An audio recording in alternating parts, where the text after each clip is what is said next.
Hoy vamos a estar conversando, quiero que charlemos un poquito acerca de cambiar el chip. Dígale al que está a la par, cambia el chip. Ahora diga conmigo, cambiemos el chip. Cambiemos el chip. Y quiero que pensemos un momento en la lucha que se está dando hoy en día a nivel tecnológico y a nivel social. Estamos siendo atacados por medios de comunicación, estamos siendo atacados por las redes sociales, estamos expuestos a una serie de corrientes de pensamiento que están tratando de cambiarnos el chip. Y quizás muchos de nosotros ya tenemos cambiado el chip sin habernos dado cuenta, porque Satanás es súper astuto, ¿verdad?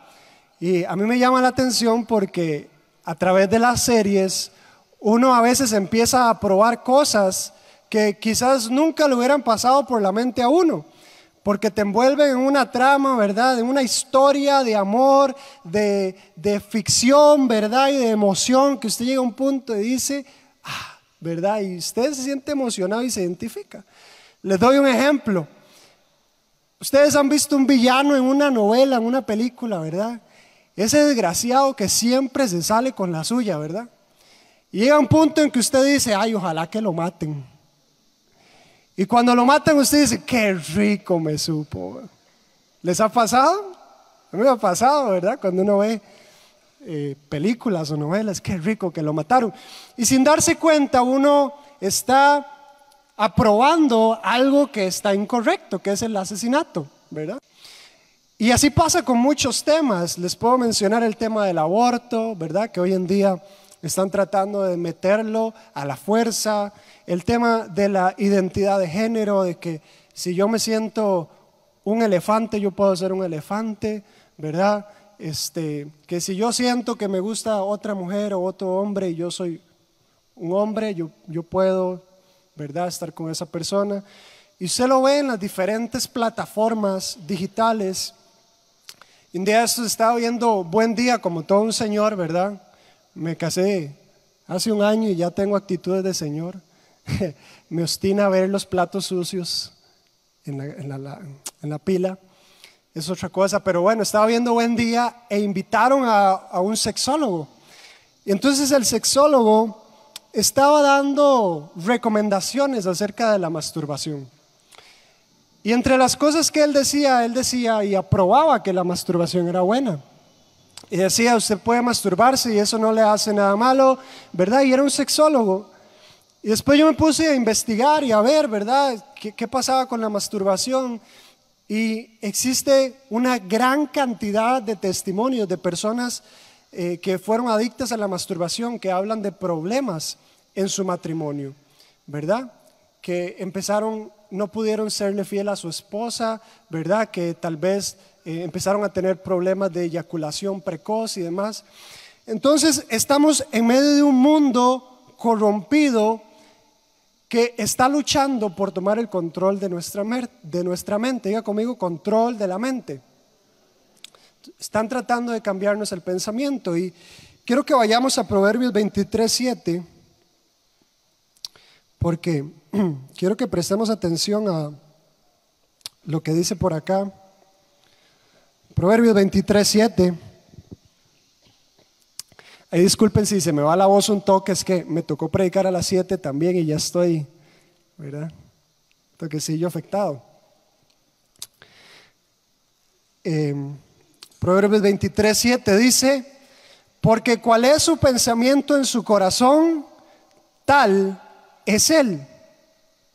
Y Romanos 8 del 5 al 6, se lo leo también, dice, porque los que son de la carne piensan en las cosas de la carne, pero los que son del Espíritu, en las cosas del Espíritu. Porque el ocuparse de la carne es muerte, pero el ocuparse del Espíritu es vida y paz. Y en estos dos pasajes yo encuentro un principio. Y el principio es que yo soy lo que pienso. Lo que pienso es lo que yo hago. Entonces toma mucho sentido que hoy Satanás esté tan interesado en cambiarnos el pensamiento, porque lo que yo pienso determina cómo me comporto. ¿Me siguen? Pero no solo eso, Pablo dice, los que piensan en las cosas de la carne, dice, su destino es muerte. Pero los que piensan en las cosas del Espíritu, su destino es vida y paz. Entonces, lo que yo pienso no solo determina cómo me comporto, sino también determina cuál es mi destino, hacia dónde yo voy a ir. Entonces, vea si es importante que nosotros prestemos atención a nuestra manera de pensar, a lo que estamos pensando, a lo que estamos permitiendo en nuestra vida, porque de eso va a depender si tenemos muerte o tenemos vida y paz. Y entonces Pablo, en Romanos 12:2, que va a aparecer ahí en las pantallas, Nueva Versión Internacional, Pablo nos da un consejo, y en esto voy a basar la enseñanza porque quiero hablarles de dos cosas. Quiero hablarles de por qué es tan fácil que adoptemos el chip de este mundo, y número dos, cómo cambiamos el chip de este mundo. Pero Pablo nos dice en Romanos 12:2, no se amolden al mundo actual, sino sean transformados mediante la renovación ¿de qué? De su mente. Así podrán poner a prueba, comprobar, dejar en evidencia cuál es la voluntad de Dios, buena, agradable y perfecta. Nueva Traducción Viviente dice lo siguiente: no imiten las conductas ni las costumbres de este mundo, más bien dejen que Dios los transforme en personas nuevas al cambiarles la manera de pensar. Y entonces aprenderán a conocer la voluntad de Dios para ustedes, que es buena, agradable y perfecta. Y me encanta porque Pablo dice no se amolden al mundo actual. Y yo por acá traje un molde y yo les quiero hablar de por qué es tan fácil que usted y yo tomemos la forma de este mundo a veces, o por qué adoptamos el chip de este mundo. Entonces, yo tengo acá un molde, y en este molde yo tengo plasticina, ¿verdad? Y con esto les voy a ejemplificar dos razones por las cuales tomamos la forma de este mundo. Pero si yo llego y le pongo mi suela, mi zapato, bajo esta plasticina, uy, ahí sí funcionó. En el de 11 y en el de 7 no funcionó. Tienen suerte. ¿Qué pasó con esta plasticina? Tomó la forma de la suela de mi zapato, ¿verdad? Pero acaban de pasar dos cosas muy rápidas. Yo ejercí una presión sobre la plasticina. Y esa es la primera razón por la cual a veces nos adoptamos a este mundo. Existe una presión allá afuera para que nosotros pensemos como todo el mundo piensa, ¿verdad? Y entonces usted ve que si usted piensa diferente, entonces usted es un retrógrada. Usted es un ignorante porque piensa diferente. Y entonces en las escuelas, en los colegios, nuestros niños, nuestros jóvenes están recibiendo bullying, ¿verdad? Están siendo discriminados porque no piensan igual, porque están tratando de presionarnos a cambiarnos el pensamiento. Existe una presión, esa es la primera razón por la cual a veces nos amoldamos, porque la presión es tan fuerte que a veces nosotros tomamos la forma. Pero hay otra razón por la cual esta plasticina tomó la forma de mi pie, y es porque no tenía resistencia. Diga conmigo, resistencia. La plasticina no ejerció ninguna resistencia hacia la presión que yo le ejercí. No tenía nada que la defendiera, ¿verdad? Y entonces tomó la forma de mi zapato. Y esas dos razones se combinan en una, porque si no hay algo que le haga resistencia a la presión, es muy normal que tomemos la forma de este mundo. No existe resistencia. Pero yo creo que estoy enfrente de una iglesia que no es de plasticina, que no se va a dejar amoldar a los pensamientos de este mundo, que no va a ceder ante la presión de este mundo. No sé si me están siguiendo, pero yo creo que usted, iglesia, va a ser una iglesia no de plasticina, sino firme, que se va a dejar transformar el pensamiento para que puedas conocer la voluntad de Dios, buena, agradable y perfecta. Sin resistencia nos vamos a moldar. No tiene mucha ciencia. Esa es la primera razón. Son dos, pero es una. Dos en una. Para la segunda razón, yo les quiero contar una historia de un matrimonio recién casado, ¿verdad? Y tal vez muchos de los que ya están casados se van a identificar conmigo. Cuando uno se casa, uno trae costumbres, ¿cierto? De su casa, de lo que hacía, como hacía su mamá las cosas, que si ponía un paño para secarse los pies después de bañarse, y eso es una bronca porque la esposa nunca la había hecho eso, ¿verdad? Entonces esta historia cuenta una pareja que se acaban de casar y entonces la esposa quería preparar un pavo. Entonces dice que para preparar el pavo, ella cortaba el pavo a la mitad. Entonces dice que el esposo le parecía rarísimo porque decía, ¿por qué es que lo corta a la mitad? Entonces él se va y le pregunta, mi amor, ¿por qué es que usted corta el pavo a la mitad para cocinarlo, para ponerlo a hornear? Y entonces dice que la esposa le dijo, es que esa es la manera en cómo se hace. Así me enseñaron. Mi mamá me enseñó así, mi abuelita lo hacía así, y así es como se hace, y así queda delicioso. Entonces dice que el esposo se queda picado, ¿verdad? Se queda con la espinita y dice, bueno, qué raro, yo nunca he visto eso. Voy a ir a preguntarle a la suegra, ¿por qué será que cortan el pavo a la mitad? Entonces él se va donde la suegra y le dice, suegra, mira, es que pasa esto, y yo la verdad es que estoy con la incógnita y quiero saber el por qué.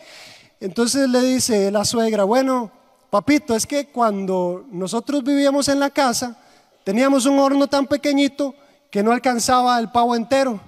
Entonces había que partirlo a la mitad para que pudiera cocinarlo. Y la hija estaba repitiendo un patrón de cómo se hacían las cosas sin sentido, simplemente porque así había aprendido o simplemente porque así había, había imitado a su mamá y a su abuelita. Ella estaba repitiendo un patrón, diga conmigo, repitiendo patrón. Y esa es la segunda razón por la cual a veces adoptamos el chip de este mundo. Imitamos las conductas y costumbres de este mundo.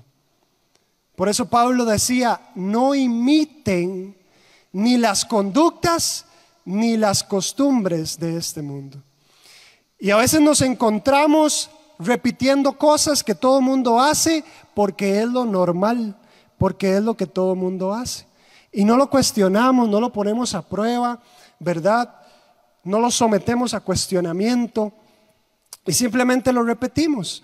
Mi mamá cuando estaba en el colegio me inventó un dicho que yo me di cuenta que me lo inventó. Yo pensé que todas las mamás lo decían, pero me he dado cuenta que no. Ella me decía, usted es como Vicente, donde va toda la gente. Porque todo lo que mis amigos hacían, yo lo hacía. Que si querían tirar bombetas en el cole, yo lo hacía. Yo iba a tirar bombetas. Que si había pleito después del cole, yo me iba a pleito. Me daban por la madre, pero yo participaba del pleito, ¿verdad? Y yo cedía ante lo que todo el mundo hacía. Y puede que algunos de ustedes se identifiquen conmigo esta mañana, porque hay cosas que a veces nosotros repetimos y hacemos porque todo el mundo lo hace. Pero no lo sometemos a cuestionamiento. Y esa es la segunda razón, imitamos las costumbres y las conductas de este mundo. La tercera razón es porque es atractivo. Y hay que ser honestos, el pecado es atractivo, ¿cierto o no? Y si alguien le dice a usted que no es atractivo, es porque es mentiroso o porque, no sé, ¿verdad? Pero es atractivo el pecado porque causa placer, ¿verdad? Nos hace sentir cosas ricas de cierta manera. Y entonces cuando el mundo nos vende las cosas es muy fácil caer en ello porque de cierta manera sí nos causa un beneficio temporal a nosotros. Pero el mundo te vende los beneficios, pero no las consecuencias. ¿Escuchó esto? El mundo te vende los beneficios aparentes, pero no las consecuencias. Le dicen a las personas: usted se siente atraído por otro hombre, usted puede hacer lo que quiera, dése rienda suelta. Consecuencias: hay un porcentaje muy alto de hombres que cuando tienen relaciones sexuales con otro hombre padecen del esfínter y ya no pueden dar del cuerpo, tienen que usar pañales. Te venden cosas, pero no te venden las consecuencias. Tenga sexo con su pareja antes de casarse, en el noviazgo, y por allá aparece fulanita con un bebé de fulanito, o por allá aparece fulanita con una enfermedad venérea. Porque sí, te venden lo atractivo, el disfrute que vas a recibir o que vamos a recibir, pero no nos venden las consecuencias. Entonces ahí vimos 3 razones. Número 1, ¿verdad? Existe una presión y no existe resistencia. Número 2, imitamos, repetimos patrones. Y número 3, es atractivo y a veces cedemos ante esa atracción, ante esa tentación. Y usted me podrá preguntar: Yosimar, pero entonces ¿cuál es el problema? ¿A quién le importa? ¿Por qué? O sea, ¿cuál es la bronca? Y entonces por eso Pablo en Romanos, donde hablábamos de pensar en las cosas de la carne, nos da una consecuencia. Y dice: ocuparse de la carne es muerte. Ese es el problema más grave. Que las cosas de este mundo, las cosas de la carne, nos llevan a hacer cosas que desagradan a Dios, nos llevan a comportarnos de una manera que desagrada a Dios, nos llevan a caer en prácticas inmorales que ofenden a Dios y que finalmente nos llevan a la muerte. Esa es la bronca.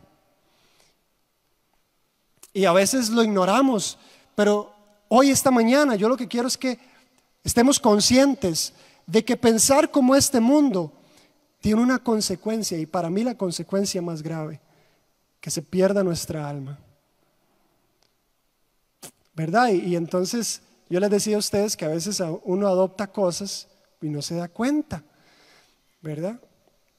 Por las series y porque estamos tan permeados a veces por este mundo que no nos damos cuenta.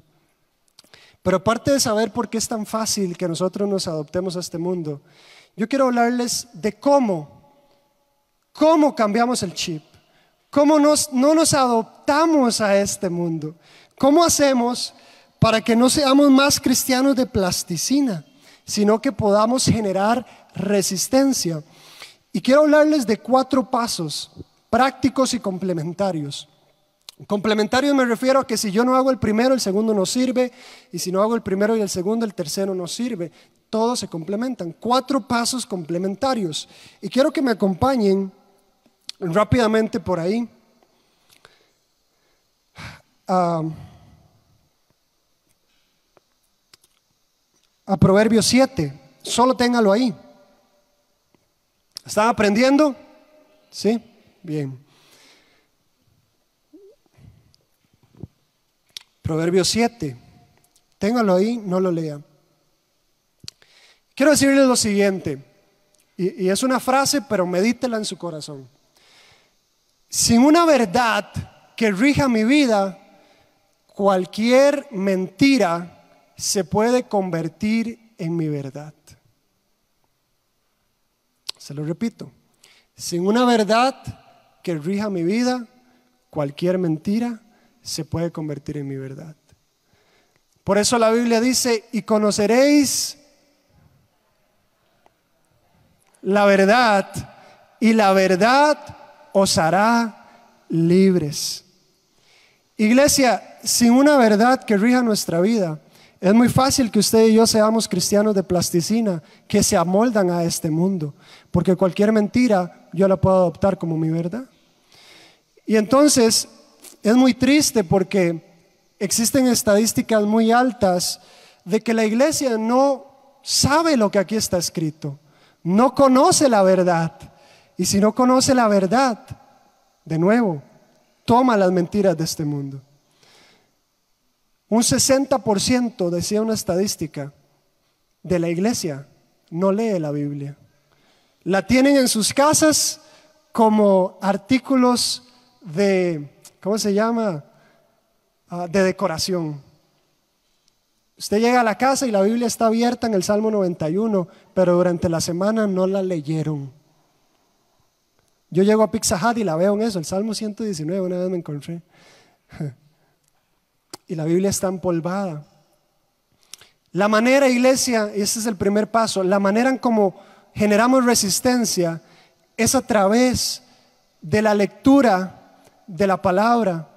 No solo de la lectura, sino de atesorar la palabra. Y para eso quiero que leamos el pasaje que les dije, porque el proverbista nos dice en Proverbios 7, versículo 1,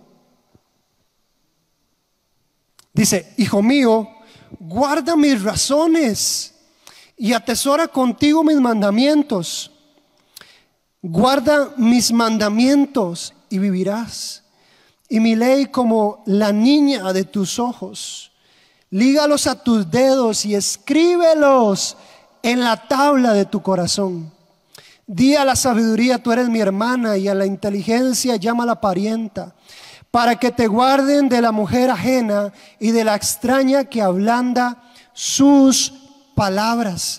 Y entonces el proverbista nos dice que usted y yo tenemos que agarrar la palabra. Ustedes han visto cómo agarran al ganado y lo marcan, ¿verdad? Con una cuestión ahí, lo ponen en cenizas, en brasas, lo calientan y después se lo marcan al ganado.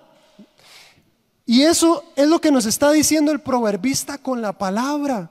Usted tiene que leer y amar la palabra de tal manera que se imprima en su corazón, que quede grabada, para que cuando venga la mujer ajena, cuando vengan los pensamientos prostituidos de este mundo, la misma palabra te proteja, la misma palabra diga: no, sorry, eso no, porque la palabra es nuestra verdad y es la que debe de regir nuestra vida y es la que debe de ser nuestra verdad absoluta.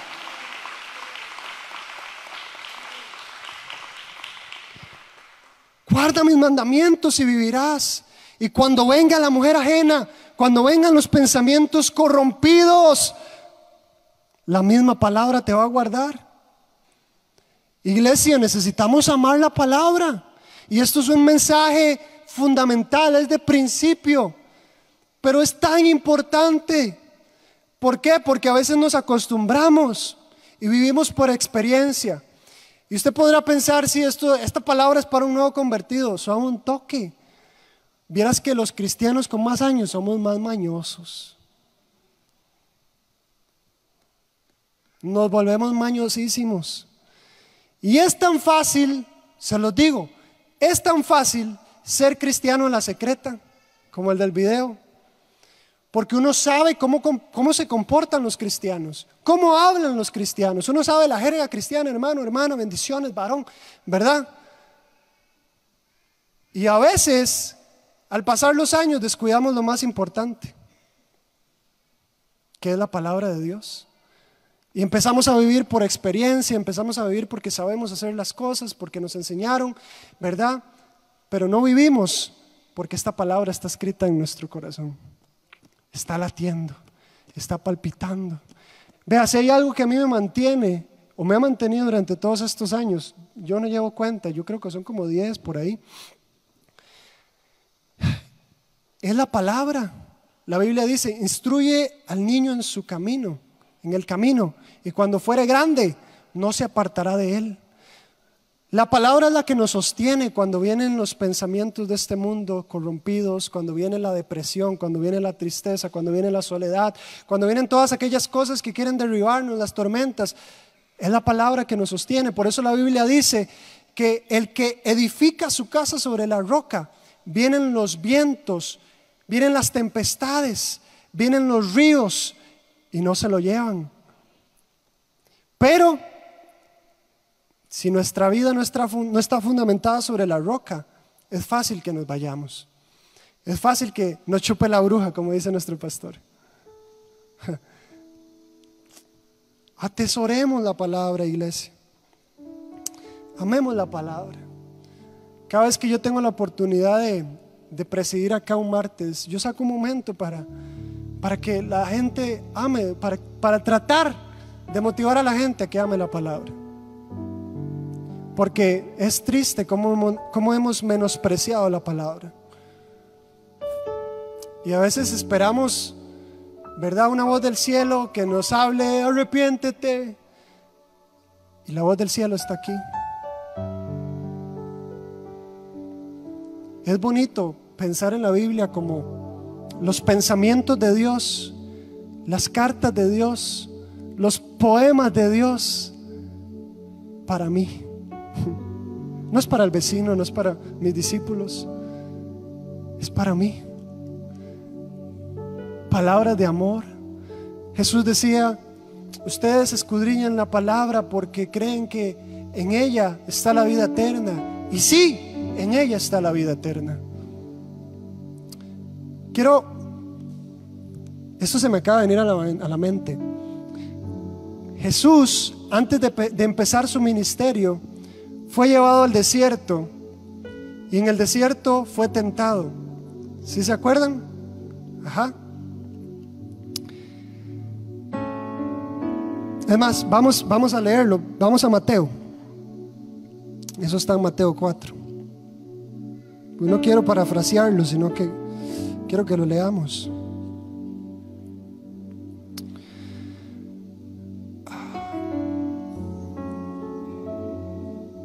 A ver.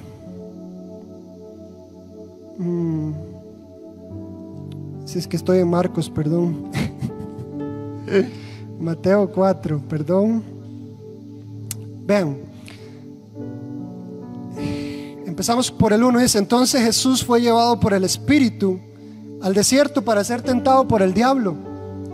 Y después de haber ayunado 40 días y 40 noches, tuvo hambre. Y vino el tentador y le dijo: si eres hijo de Dios, di que estas piedras se conviertan en pan. Y él respondió y dijo: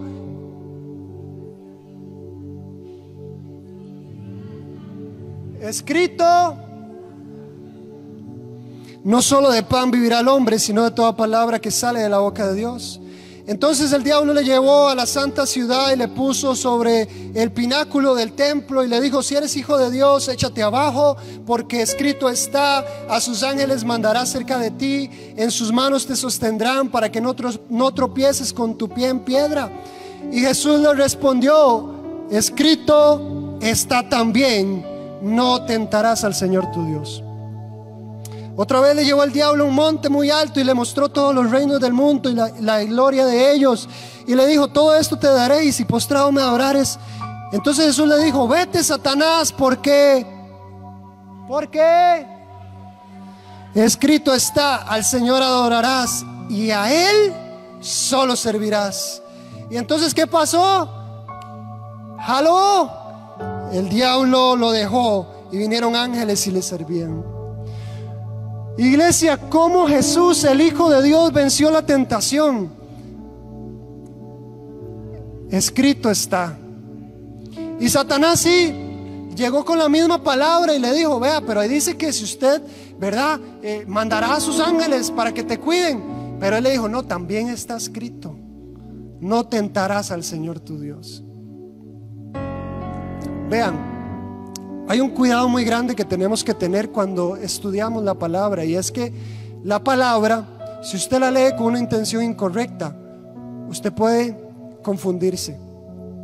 Si usted quiere leer la palabra para hacer las cosas que usted le da la gana, puede ser que usted encuentre razones para hacerlo, y es contradictorio leer la palabra de Dios para hacer lo que yo quiera.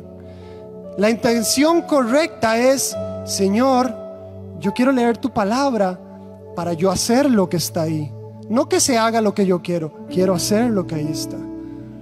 Si usted la lee con esa intención, hay vida y paz para usted. Si la haces para amoldarla a tu manera, hay muerte. No hay mucho que decir. Pero el que la usa para, hay vida y paz. Y ya me extendí mucho en el primer punto, escudriñar la palabra. Y el segundo punto, el segundo paso es identificar y remover la mentalidad mundana. no solamente vamos a saber la verdad, sino que también tenemos que examinarnos constantemente para saber si tenemos argumentos de este mundo implantados en nuestra mente. Segunda de Timoteo 3:16, apúntelo por ahí, va a aparecer en pantallas y lo vamos a leer, porque dice: toda la escritura es inspirada por Dios, es útil para enseñarnos lo que es verdad y para hacernos ver lo que lo que está mal en nuestra vida, y nos corrige. Ay, Dios mío, qué lindo. Nos corrige cuando estamos equivocados y nos enseña a hacer lo correcto.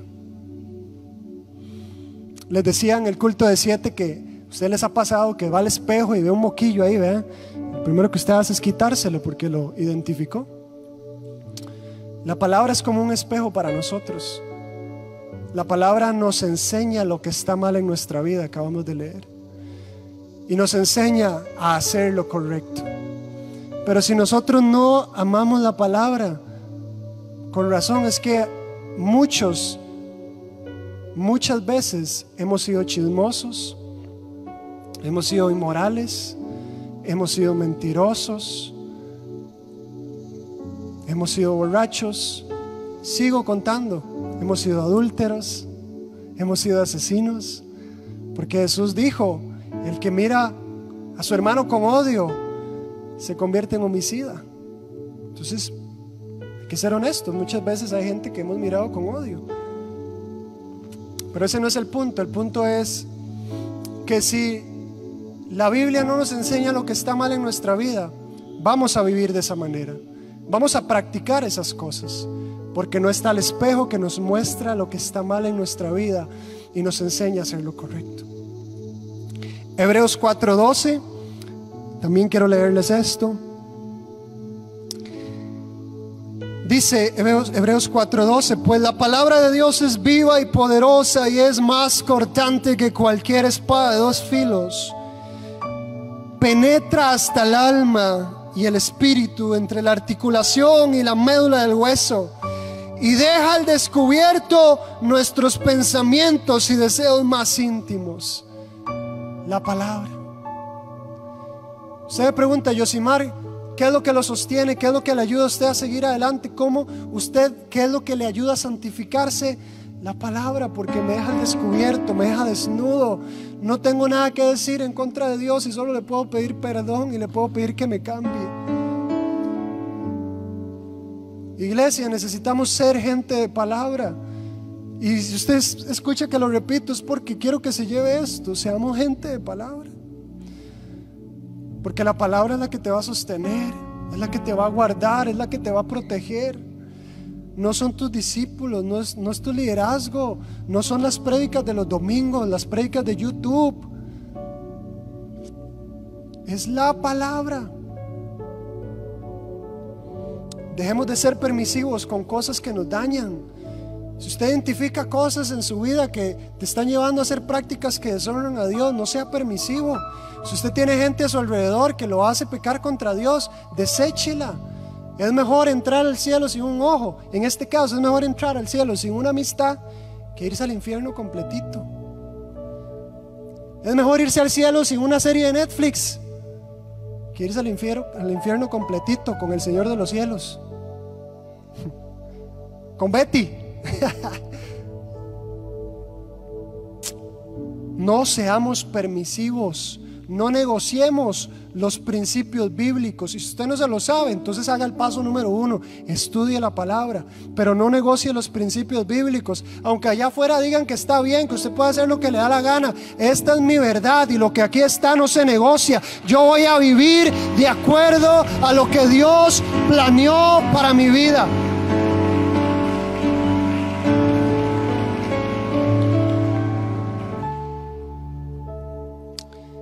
Paso número 3: sustituir los pensamientos. No solamente los vamos a identificar, sino que los vamos a cambiar. Y esto es rápido. Si yo identifico cosas que están mal, pensamientos, argumentos que están mal en mi vida, yo los voy a cambiar por la verdad de Dios. Si yo pienso que un hombre y una mujer pueden estar juntos, yo lo voy a cambiar porque la Biblia dice que eso es una aberración. Si la Biblia lo dice, yo no lo negocio, punto. No lo puedo cambiar por más que yo quiera tener empatía y que aquí, que allá. Y quiero hacer una salvedad aquí. Ya casi va a terminar. La palabra no es para contender. La palabra no es para que usted llegue y agarre y dispare contra todo el mundo, ¿verdad? La palabra es para yo dispararme, para que me cambie a mí. Pero a la hora de que nosotros evangelizamos, a veces podemos llegar a condenar a la gente. Y quiero hacer este comentario porque pasa. A veces los cristianos usamos la palabra para andar condene, cuando la Biblia dice que Él no vino para condenar al mundo, sino para que el mundo fuese salvo por Él. Yosimar, entonces ¿cómo se hace? Vea, usted nada más le tiene que decir la verdad. Usted no tiene que discutir con nadie. Usted no tiene que refutarle a nadie, porque hay una verdad irrefutable. Y aunque usted venga y alegue y diga y haga, si la persona no lo quiere hacer, no lo va a hacer, y más bien vas a perder a una persona. Entonces la palabra no se usa para pelear, se usa para decirle, mira, ok, vos pensás esto, pero la Biblia dice esto. No lo comparto, ok, pero eso es lo que dice la Biblia, punto. Y el Espíritu Santo les convencerá de juicio, de pecado y de justicia. No trate de hacer la labor del Espíritu Santo. Sí quería hacer esa salvedad porque es un error en que solemos caer. A veces usamos la palabra de una mala manera. ¿Y saben por qué? Porque no la leemos. Cuando usted la lee, usted aprende cómo se hace, con amor, con mansedumbre, con compasión. Diga conmigo, ¡ay! Estamos aprendiendo. Vean, yo fui el primero en ser confrontado por Dios. Cuando preparaba esta palabra, yo lloraba escribiendo esta palabra porque me daba cuenta de lo cochino que yo soy. Por último, el último paso es luchar. Diga conmigo, luchar. Satanás va a seguir mandando dardos. Si hay algo que ese tipo tiene, es que es incansable. Y va a seguir mandando, va a seguir bombardeando, va a seguir metiendo más cochinada, más perversión. Y si usted y yo no estamos preparados, vamos a moldarnos a este mundo. Y por eso tenemos que luchar. Una vez entré a una página pirata y cuando entré, bueno, no una vez, me ha pasado como 1000 veces. Cuando entré, empezaron a aparecer un montón de ventanitas emergentes, ¿verdad? Con anuncios, compre esto, ¿verdad? Ofertel y varas así. Entonces, yo recuerdo que yo buscaba, ¿verdad?, la manera de cerrar, y esos desgraciados cada vez se hacen mejores escondiendo la X, ¿verdad? Cada vez es más difícil ocultar los anuncios. Hay algunos que se ríen porque saben que es verdad. Pero uno lucha por encontrar la X, por salir de ahí, porque eso no llegue, porque a veces hay cochinada ahí también. Entonces uno lo borra y uno lo quita, pero uno está luchando. Y así mismo es como tenemos que luchar contra los malos pensamientos. Hay que luchar por encontrar la X. Hay que luchar por ocultar los malos pensamientos, por no permitirlos en nuestra vida, porque Satanás va a seguir siendo incesante, va a seguir de intenso. Pero usted y yo, iglesia, vamos a luchar porque tenemos la espada que nos ayuda a identificar aquellas cosas que necesitamos derribar, que necesitamos destruir. ¿Me están entendiendo? Vamos a luchar para que nuestra mente no sea cambiada y para tener la mente de Cristo. ¿Cómo tengo la mente de Cristo? Aquí está. Esta es la mente de Cristo. No tiene mucha ciencia. Esta es la mente de Cristo. La palabra.